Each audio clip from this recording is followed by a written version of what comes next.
മീഖായുടെ പ്രവചനം ഒന്ന് എടുക്കണം. മീഖായുടെ പ്രവചനം. ഹല്ലേലൂയ. മീഖായുടെ പ്രവചനം 4-ാം അധ്യായത്തിന്റെ 5-ാമത്തെ വാക്യം മനസ്സിരുത്തി എന്ന് വായിക്കണം. ഹല്ലേലൂയ. സകല ജാതികളും താങ്കളുടെ ദേവന്മാരുടെ നാമത്തിൽ നടക്കുന്നുവല്ലോ. താന്റെ ദേവന്മാരുടെ നാമത്തിൽ നടക്കുന്നുവല്ലോ. നാമും നമ്മുടെ ദൈവമായ യഹോവയുടെ നാമത്തിൽ എന്നും എന്നേക്കും നടക്കും. നാമും നമ്മുടെ ദൈവമായ യഹോവയുടെ നാമത്തിൽ എന്നും എന്നേക്കും നടക്കും. ഈ ഉറപ്പുള്ള ഒരു ഹല്ലേലൂയ പറയണം. ഓ ഹല്ലേലൂയ. സ്തോത്രം. വാക്യം നിങ്ങൾ സത്യം. സകല ജാതികളും താങ്കളുടെ ദേവന്മാരുടെ നാമത്തിൽ നടക്കുന്നുവല്ലോ.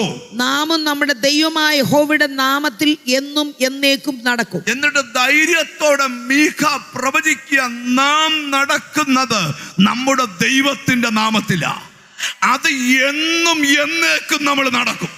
മരിക്കുന്നിടം വരെ നടക്കും. കാരണം ഈ നാമത്തിന്റെ ശക്തിക്ക് സകലത്തെ മുട്ടുകുത്തിക്കാനുള്ള പവറുണ്ട്.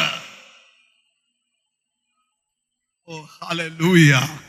അല്ലാതെ നമ്മൾ ഒരാഴ്ച ദൈവത്തെ വിളിച്ചേച്ച് അടുത്ത ആഴ്ച വിളിച്ച കാര്യത്തിന് വിടുതൽ കിട്ടാഞ്ഞോണ്ട് എന്നാ പോയി മന്ത്രവാദം ചെയ്യുവോ ആഭിചാരം ചെയ്യുവോ ദൈവത്തിന് സ്തോത്രം ആമീൻ വേറൊരു സ്ഥലത്തോ നമ്മൾ പോവുകയല്ല. ആമീൻ. ദൈവം യഹൂദ മലമല പറയും, ഞങ്ങൾ സേവിക്കുന്ന ദൈവം ഞങ്ങളെ വിടുവിച്ചാലും വിടുവിച്ചില്ലെങ്കിലും ഞങ്ങൾ ഇതിന്റെ മുമ്പിൽ വണങ്ങത്തില്ല. ഒരാമീൻ പറയണം. ഞാനിവിടെ ഇരിക്കുന്ന ചിലരോട് ദൂത് പറയാം, സമ്പത്ത് കിട്ടിയാലും കിട്ടിയില്ലേലും, ആരോഗ്യം കിട്ടിയാലും കിട്ടിയില്ലേലും, പേര് കിട്ടിയാലും ഇല്ലെങ്കിലും എന്റെ ദൈവത്തെ വിട്ടൊരു കളിയില്ല. വിശ്വാസമുള്ളവരെ ആമീൻ പറയാവൂ. രണ്ടും ദൈവത്തെ മാമോനെയും സേവിക്കരുത്. ഒന്നീ ദൈവത്തെ മാത്രം സേവിക്ക്. നിന്റെ ദൈവം നിന്നെ ജീവപര്യന്തം നടത്താൻ കഴിവുള്ള ദൈവമാ. ഈ ഒരു ദൈവവൈതന്റെ തൻ്റെ ഇടം എന്നാന്നറിയോ? അവൻ വിളിക്കുന്ന ദൈവത്തിന് ജീവനുണ്ടെന്നുള്ള തൻ്റെ ഇടം.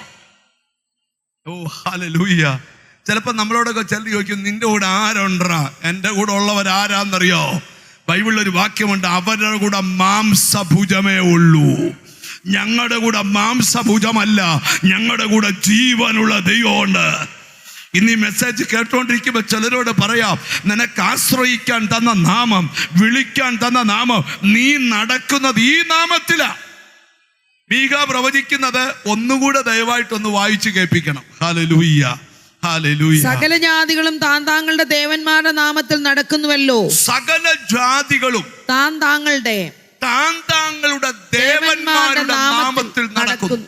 നാമും നമ്മുടെ ദൈവമായ യഹോവയുടെ നാമത്തിൽ എന്നും എന്നേക്കും. നാമോ നമ്മുടെ ദൈവമായ യഹോവയുടെ നാമത്തിൽ. രാജ്യത്ത് പോയാലും ഏത് ഭാഷക്കാരുടെ പോയാലും നാം നടക്കുന്നത് നമ്മുടെ ദൈവമായ യഹോവയുടെ നാമത്തിലായിരിക്കും.